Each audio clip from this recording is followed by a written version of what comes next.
अभी हम क्या बोल रहे थे कि हमको क्या पढ़ाना था, जो 5 परिसंघ में मराठा बटा हुआ था, कौन बांटे थे इसको, साहू जी बांटे थे।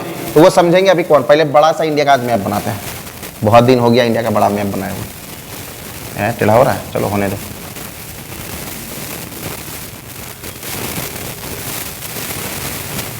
समझने लायक तो बन गया है ना, कोई दिक्कत नहीं है, समझ लेगा तुम लोग। देखो ये वाला एरिया मराठा वाला है ना, कोई दिक्कत? हाँ देखो ये वाला एरिया बेसिकली तुम्हारा फैला हुआ था किसका,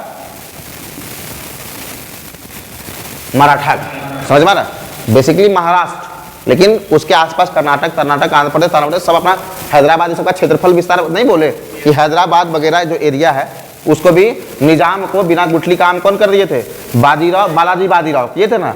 कौन सा संधि था, झलकी का संधि, ठीक है। अभी देखो यहाँ है पुणे, क्या है पुणे, यहाँ है तुम्हारा नागपुर, क्या है नागपुर, ये वाला एरिया हो गया गुजरात, क्या हो गया गुजरात, यहाँ पे हो गया तुम्हारा इंदौर, और ये वाला हो गया तुम्हारा ग्वालियर, क्या हो गया ग्वालियर। कितना टुकड़ा है ये 5 परिसंघ, कितना परिसंघ है, परिसंघ, ये मराठा का परिसंघ था, समझ में आ रहा, ये परिसंघ कितना था, तो 5 परिसंघ था, कितना परिसंघ 5, उसमें से ये हो गया गुजरात, क्या हो गया गुजरात, ये हो गया पुणे, ये हो गया नागपुर, ये हो गया इंदौर, और ये हो गया ग्वालियर। कितना परिसंघ है भाई, मराठा कितना परिसंघ में बटा हुआ था, तो 5 परिसंघ में था, एक पुणे, नागपुर, इंदौर, ग्वालियर और गुजरात, ठीक है। अब इसका जो जागीर संभाल रहा था वो कौन संभाल रहा था, इस सब के बारे में डिस्कस करेंगे। लेकिन 5 परिसंघ में बांटा कौन था, तो साहू जी महाराज जी इसको 5 टुकड़ा में बांटे हुए थे, ठीक है। और साहू जी महाराज के बाद जब गद्दी पर कौन बैठेगा छत्रपति, कोई नहीं, इसीलिए उनको पता था कि पेशवा को अगर बहुत ताकतवर करेंगे, हो सकता है पेशवा हमरे ऊपर हमलावर हो जाए, समझ में आ रहा, इसीलिए ये चीज को 5 टुकड़ा में 5 परिसंघ में बांट के अलग अलग लोगों के पास अलग अलग पावर ये दे के रखे हुए थे।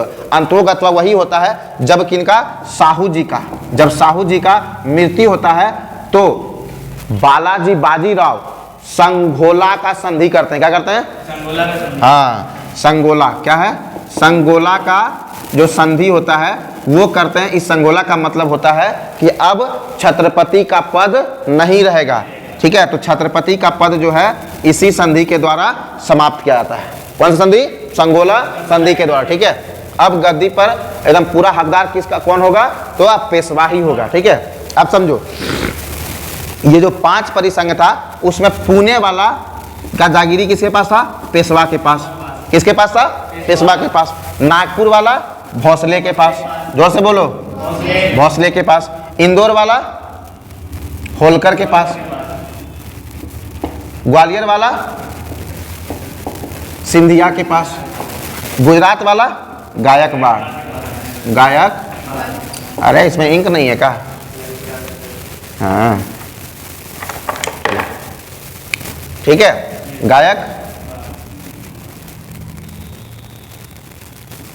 गायकवाड़, ठीक है। समझो ऐसे पढ़ा जा रहा है ना तुम लोग को। चलो देखो साहू जी 5 परिसंघ में क्या किए थे, मराठा को बांटे हुए थे। एक पुणे था, एक नागपुर था, एक इंदौर था, एक ग्वालियर था और एक गुजरात था, ठीक है। तो ये जो परिसंघ है उसका जो प्रधान था उसको क्या है, तो पुणे वाला का पेशवा, ठीक है, नागपुर वाला का भोसले, इंदौर वाला का होलकर, ग्वालियर वाला का सिंधिया और गुजरात वाला का गायकवाड़, ठीक है।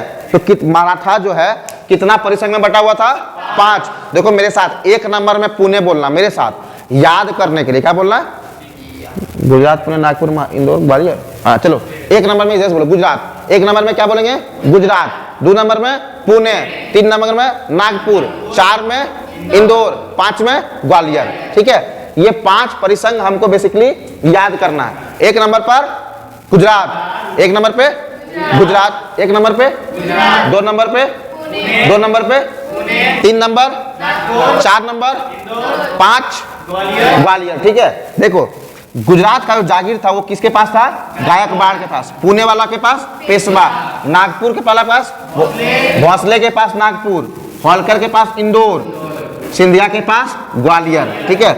इसीलिए ग्वालियर घराना किसका कहलाता है, सिंधिया परिवार का कहलाता है, समझ में आ रहा है ना। हाँ, और होलकर घराना हो जाएगा इंदौर का। कोई दिक्कत? एक चीज समझना इस चीज को, ये 5 परिसंघ में तोड़ दिए थे, है ना। 1803 से लेके 6 तक जब द्वितीय आंग्ल मैसूर युद्ध हुआ, आंग्ल मराठा युद्ध हुआ, कि पहले बात कितना आंग्ल मराठा युद्ध हुआ था? 3 पढ़ाए थे ना। अभी तुम लोग को यहां से देखना है, आंग्ल का मतलब अंग्रेज समझना है। आंग्ल मराठा कितना हुआ था? 3 गो हुआ था, ठीक है, ध्यान रखना। उसमें से प्रथम वाला हुआ था 1778 से लेके 82 तक। कौन सा संधि के साथ ही समाप्त हुआ था? सालाबाई की संधि, सालाबाई, ठीक है, सालाबाई की संधि, ठीक है।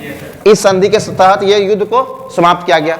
दूसरा युद्ध होता है 1803 से 1806 ईस्वी में। ये किस संधि के तहत समाप्त हुआ है? वसीन की संधि। कौन होता है? वसीन संधि के थ्रू इस युद्ध को समाप्त किया था। कहीं कोई दिक्कत नहीं है। अब समझो, जब 1803 से लेकर 6 वाला युद्ध हो रहा था ना, उस समय पेशवा का पद किसके पास था? बाजीराव द्वितीय के पास। किसके पास? बाजीराव द्वितीय। जब ये अंग्रेज इसको जीत लिया, पेशवा को जब हरा लिया, उसको लगा था कि मराठा का संपूर्ण हेड तो पेशवा ही होता है। लेकिन गुजरात वाला पहले से अंग्रेज से साठ-गांठ कर लिया, बोला हम युद्ध नहीं करेंगे, ठीक है। इसको लूट लिया अंग्रेज, बाजीराव को हरा के वसीन का संधि पर साइन करवा लिया। अब इसको लगा कि संपूर्ण मराठा मेरा हो गया। होलकरला बोलता ही ना हो तो हम अलग ही हो, अलग भाई, समझ में आ रहा? मेरे पास अधिकार तेरा नहीं चलेगा। कौन बोला? होलकर। सिंधिया बोला हमरा, सिंधिया भी बोला मेरा भी अधिकार, मेरे पर भी अधिकार नहीं, हम भी अलग हैं। अब भोसले बोला हम भी अलग हैं। तो अंग्रेज को अलग अलग अलग सबको युद्ध करके समाप्त किया, और अंतोगत्वा एक युद्ध करता है। वो युद्ध होता है 1817 ईस्वी से लेके 1819 ईस्वी तक। ये होता है तृतीय आंग्ल मैसूर युद्ध। उसमें नागपुर, इंदौर और ग्वालियर तीनों को हराता है। समझ में आ रहा है? क्या होता है? नागपुर, इंदौर और ग्वालियर तीनों को हराता है और फाइनल मोहर लगवाता है। उस मोहर का नाम होता है तुम्हारा पुणे की संधि। क्या होता है? पुणे की संधि, ठीक है। ये पुणे की संधि क्यों? क्योंकि इस पर तो अंग्रेज का कब्जा हो गया, अंग्रेज यहीं बैठ गया, बोला यही गुजरात तो लड़ना चाहता नहीं था, पहले से एक्सेप्ट कर लिया, बोला ये तीनों बहुत उछल रहा है, तीनों को हराया। अब बुलाया पुणे, बोला यहीं बैठो, यहीं बैठ के संधि करेंगे। तो पुणे में बैठ के संधि हुआ, इसलिए उस संधि का नाम पुणे की संधि। वसीन गांव जो उसको गिफ्ट में मिला था अंग्रेज को, कौन दिया था? रघुनाथ राव दिया था ना। तो वहां पे बैठ के संधि किया, तो वो नाम था वसीन की संधि। समझ में आ रहा है ना? जिस जगह पे होता है। तो 3 गो आंग्ल मैसूर युद्ध हुआ। पहला 1778 से लेके 82 तक, पहला 1778 से 82, दूसरा 1800, हाँ, और तीसरा कब हुआ? 1817 से 1819 ईस्वी तक, ठीक है। पहला किस संधि के थ्रू समाप्त हुआ? सालाबाई की संधि। दूसरा किस संधि हुआ? वसीन की संधि। और तीसरा कौन सा हुआ? पुणे की संधि। कहीं कोई दिक्कत है ना? ये तुम्हारा हो गया परिसंघ, ये तुम्हारा हो गया आंग्ल मैसूर, आंग्ल मराठा युद्ध, और ये हो गया घराना। पुणे में पेशवा, नागपुर में भोसले, इंदौर में होलकर, ग्वालियर में सिंधिया और गुजरात में गायकवाड़, है ना। अब हमको इसमें क्या एक और चीज पढ़ना है जो बहुत ही वीवीआई हो सकता है, तो हो सकता है अष्टप्रधान। छत्रपति के समय में जो दरबार में मंत्री काम करता था, वो अष्टप्रधान कराता था। क्या कहता था? अष्टप्रधान। समझ में? छत्रपति समझ जाओ अपने आप में एक राष्ट्रपति, क्या है ना। और जो अष्टप्रधान है वो अपने आप में कैबिनेट। कैबिनेट का मतलब समझते हो ना? देखो, राष्ट्रपति अभी कौन है? द्रौपदी मुर्मू। और कैबिनेट में अभी कौन है? प्रधानमंत्री मोदी जी, है ना। राजनाथ सिंह, अमित शाह, ये सब क्या है? अष्टप्रधान। समझ में आ रहा है ना? उसमें पेशवा पद पर कौन बैठा हुआ है? मोदी, अभी वर्तमान में। समझ में आ रहा है ना? जैसे प्रधानमंत्री होता है ना, उसी समय उसका पेशवा पद होता था। समझ में आया? कोई दिक्कत? अब चलो अष्टप्रधान को भी हम लोग देख लेते हैं, है ना। कोई दिक्कत? लेकिन बोर्ड पे भर देते हैं हम, यहाँ ध्यान दो। चलो अष्टप्रधान में कैसे देखेंगे? कोई दिक्कत नहीं, समझो। अष्टप्रधान तुम लोग को याद करवाते हैं। अष्टप्रधान में जो पेशवा का पद होता था वो होता था प्रधान। क्या होता था? है ना। छत्रपति तो ऊपर में है ही, सर्वे सर्वा, सब पर कंट्रोल किसका होगा? छत्रपति का। लेकिन उसके बाद जो सबसे ज्यादा शक्तिशाली पद था वो किसका था? पेशवा का पद था, ठीक है। उसके बाद जो तुम्हारा वित्त विभाग का पद होता है ना, वित्त विभाग का पद देखा जाएगा। एक सुमंत विदेशी विभाग का पद था। क्या था? विदेशी विभाग। एक पिटनीस था। क्या था? पिटनीस, जो पत्राचार होता था, पत्र को इधर उधर लेके जाने वाला, है कि नहीं?